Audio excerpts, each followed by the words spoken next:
ರೀತಿಯಾಗಿರುವಂಥದ್ದು. y - 1 whole to the power of 5 expand ಮಾಡಿ y - 1 whole to the power of 6 expand ಮಾಡಿ y - 1 whole to the power of 8 expand ಮಾಡಿ ಅಂತ ಹೇಳಿ 1 ಮಾರ್ಕಿಗೆ ತುಂಬ ಸಲ ಕೇಳಿರುವಂಥ ಕ್ವಶನ್. Okay, S. ಹಾಗಿದ್ರೆ ಹೋಪ್ಸು ಟ್ರಯಾಂಗಲ್, ಪಾಸ್ಕಲ್ ಟ್ರಯಾಂಗಲ್ ಬರೆಯೋದು ಗೊತ್ತಾಗಿದೆ ಅಂತ ಅನ್ಕೊತೀನಿ. ಈ ಪಾಸ್ಕಲ್ ಟ್ರಯಾಂಗಲ್ ಈ ರೀತಿ ಬರೆದು ನೆಕ್ಸ್ಟ್ ಇಲ್ಲೇನು ಬರುತ್ತೆ, ಈ ರೀತಿ ಟ್ರಯಾಂಗಲ್ ಶೇಪಲ್ಲಿ ಬರಿತಾ ಹೋಗಬೇಕು. Okay, once again I will write the Pascal triangle.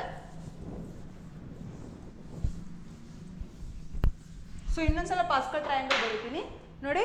Start with 1 and 1 1 and 1 1 + 1 2 in between ಬರಬೇಕು, 1 ಕೆಳಗೆ ಬರಬೇಕು. ನೆಕ್ಸ್ಟ್ ಹಿಯರ್ 1 ಆ್ಯಂಡ್ ನೆಕ್ಸ್ಟ್ 1 ಈ ಕಡೆ 1 + 2 3 2 + 1 3 1 1 ನೆಕ್ಸ್ಟ್ ಈ ಕಡೆ 1 1 + 3 4 3 + 3 6 3 + 1 4 ಆ್ಯಂಡ್ 1 ನೆಕ್ಸ್ಟ್ 1 1 + 4 5 ಇನ್ ಬಿಟ್ವೀನ್. ಈ ಥರ ರಂಗೋಲಿ ಚುಕ್ಕೆ ಇಡ್ತೀವಲ್ವಾ, ರಂಗೋಲಿ ಹಾಕಬೇಕಾದ್ರೆ ಚುಕ್ಕೆ ಇಡ್ತೀವಿ 5 2 2 5 2 3 5 2 1 ಅಂತ ಇನ್ ಬಿಟ್ವೀನ್ ಚುಕ್ಕೆ ಇಟ್ಕೊಂಡು ಹೋಗ್ತೀವಲ್ವ, ಹಾಗೆ ರಿವರ್ಸ್ ಆಗಿ ಬನ್ನಿ. ಮೇಲ್ಗಡೆಯಿಂದ ಹಿಂಗೆ ಮೇಲ್ಗಡೆಯಿಂದ ಚುಕ್ಕೆ ಇಟ್ಕೊತ ಬರೋದು ಈ ರೀತಿಯಾಗಿ ಅಲ್ವಾ.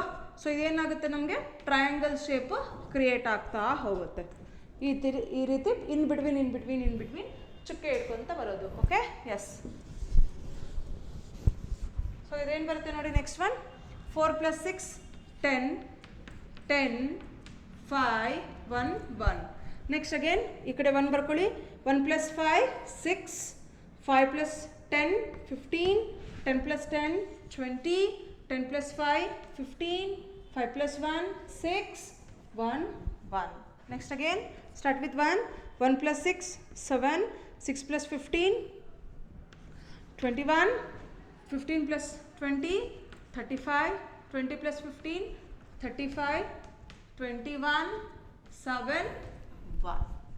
Hope so you have understood Pascal triangle. Okay, yes, so you just practice it. So in my next class, so we will solve some problems on binomial expansion method. So binomial expansion method ಮೇಲೆ ಕೆಲವೊಂದು problems ಅನ್ನು solve ಮಾಡೋಣ.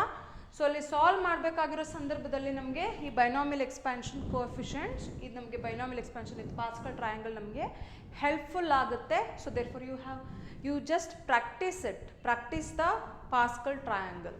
Okay, and then write down from y - 1 to the power 2 to y - 1 whole to the power 10 ವರೆಗೂ binomial expansion ಅನ್ನು ಬರೀರಿ. Okay, yes. So ಹಾಗಿದ್ರೆ in my last class I said that I will explain anti-log, how to find out anti-log, right? So ಹಾಗಿದ್ರೆ ಆ್ಯಂಟಿ ಲಾಗರಿದಮ್ನ ಯಾವ ರೀತಿ find out ಮಾಡೋದು ಅಂತಂದು ಹೇಳಿ ಲಾಸ್ಟ್ ಕ್ಲಾಸಲ್ಲಿ ಹೇಳಿದ್ದೆ ಯಾವ ರೀತಿ ಫೈಂಡ್ ಔಟ್ ಮಾಡಬೇಕು ಅಂತ. ನನ್ನ ನೆಕ್ಸ್ಟ್ ಕ್ಲಾಸಲ್ಲಿ ಹೇಳ್ತೀನಿ ಅಂತ ಹೇಳಿದ್ದೆ, right? Anti log find out ಮಾಡೋದು. So yesterday if I am not wrong, yesterday the value was 2.588 hopefully, right? The value was 2. The log anti-log value was 2.588.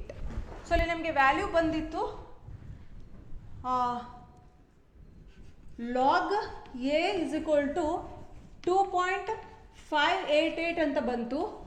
a is equal to log ಅನ್ನ ಈ ಕಡೆ shift ಮಾಡ್ಕೊಳ್ಳಿ, aunty log of 2.588 ಅಂತ ಬಂದಿತ್ತು.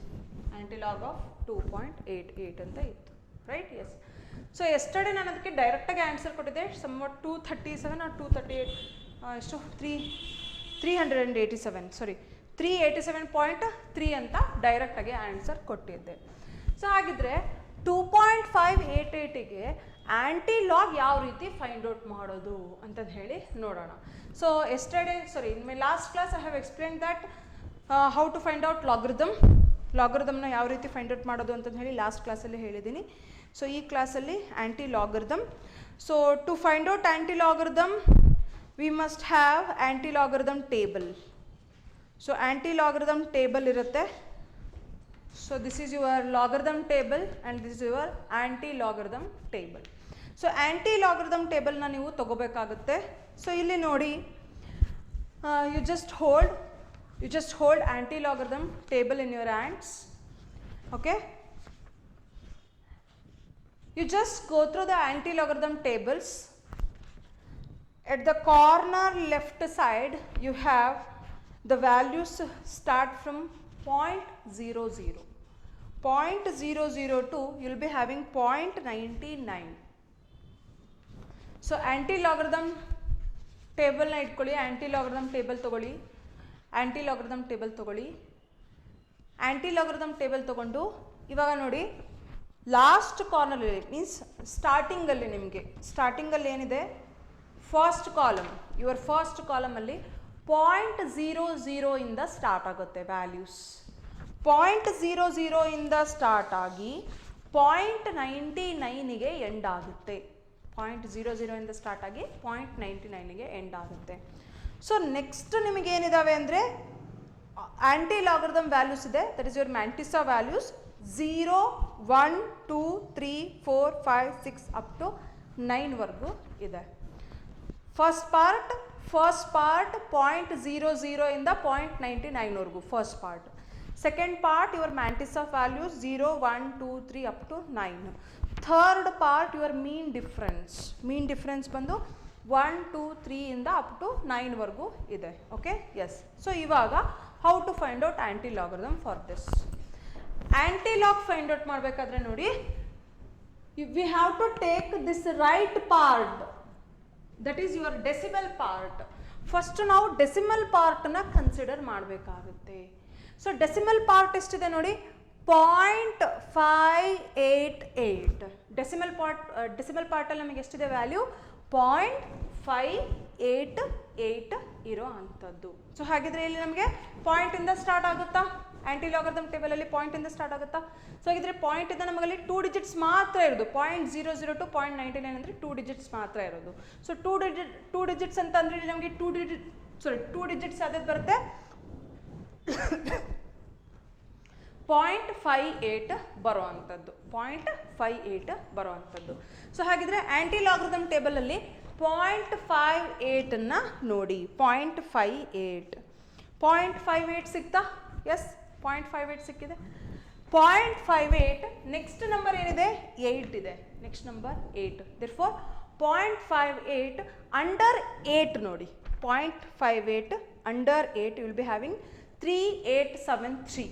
The value is 3873. ಇಲ್ಲಿಗೆ table ಬಿಟ್ಬಿಡಿ, ಮುಗೀತು.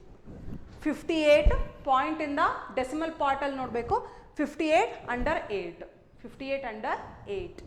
Okay, so ಇದು 58 ಅಂಡರ್ 8ಅಲ್ಲಿ 3873 ನಮಗೆ ವ್ಯಾಲ್ಯೂ ಬಂತು. ಸೊ ಇವಾಗ ನಾವೇನು ಮಾಡಬೇಕಾಗುತ್ತೆ, ಪಾಯಿಂಟನ್ನು ಇಡಬೇಕು.